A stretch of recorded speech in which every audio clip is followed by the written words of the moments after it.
In North Carolina, most divorce lawyers bill by the hour against an upfront retainer with flat fees available for defined work like an uncontested divorce.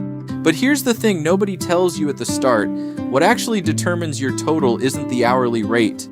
It's how much you and your spouse fight. Current rates and ranges are on the page linked below. This video is about everything else.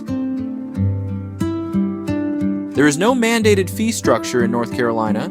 Every firm sets its own, but nearly every family law practice uses some mix of three models. Hourly billing is the most common. You pay for the attorney's time in small increments, usually tenths of an hour, and often at a lower rate for paralegal time. Every phone call, every email, every document, and every court appearance is billed.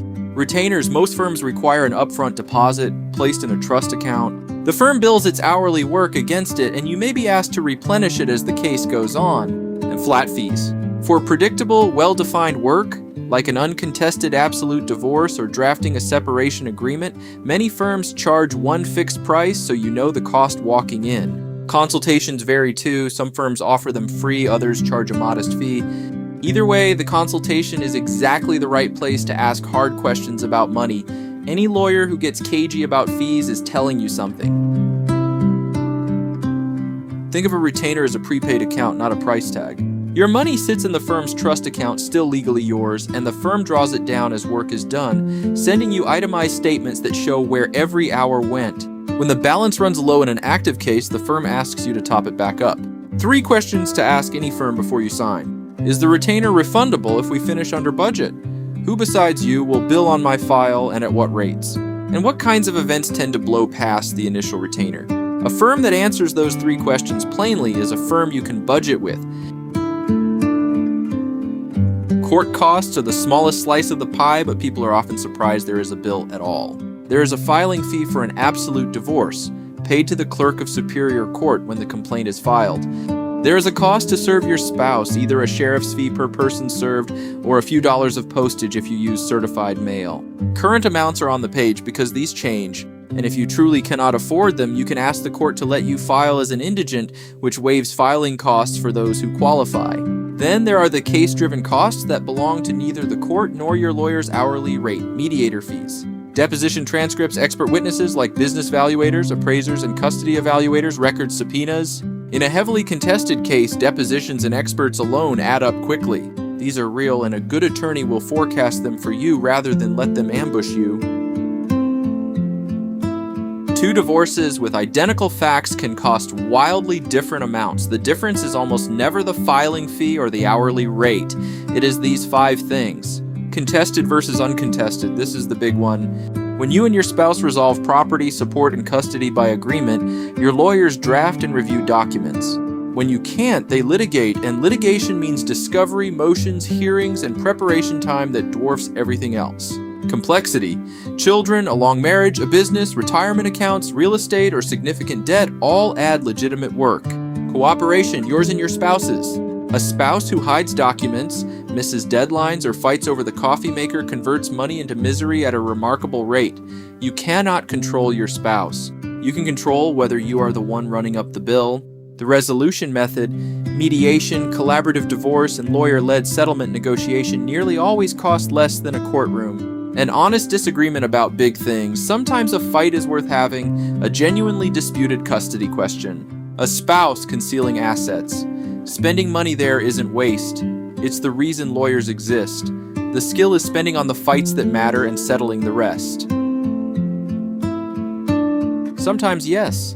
North Carolina law recognizes that one spouse often controls most of the money, and it refuses to let that spouse win by starving the other out. In child custody and child support cases, a judge may award reasonable attorney's fees to a party who is acting in good faith and lacks sufficient means to pay the cost of the case.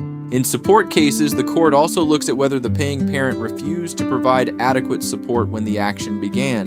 In post-separation support and alimony cases, a dependent spouse who is entitled to support may be awarded fees so that a supporting spouse cannot out-lawyer them simply by out-earning them. 2 important limits. First, fee awards are discretionary. The judge may order them, not must.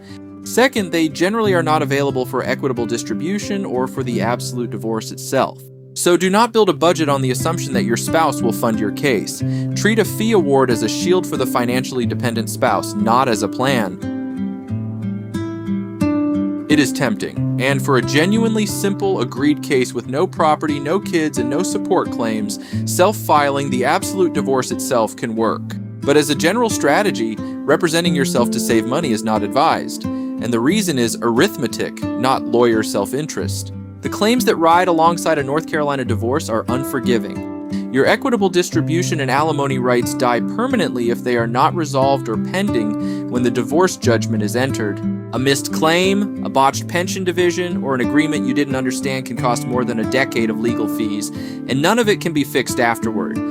So here is a sensible middle path. Pay for targeted help, have an attorney review your separation agreement before you sign it, or check your claims before the divorce goes final. Hours, not months. Protection where it counts.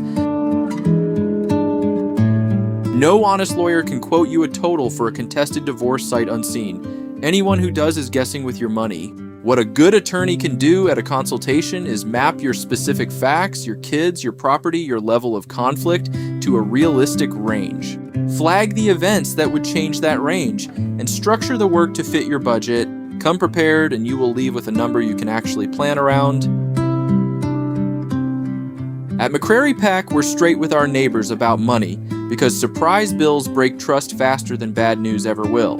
We'll tell you what your case is likely to cost, what could change that, and just as honestly, what isn't worth paying us to fight about. Family law for Iredell, Catawba, Alexander, Caldwell, and Burke counties, where clients are neighbors, not numbers. The full cost breakdown with current figures is linked below. Families budget with us every week. You can too.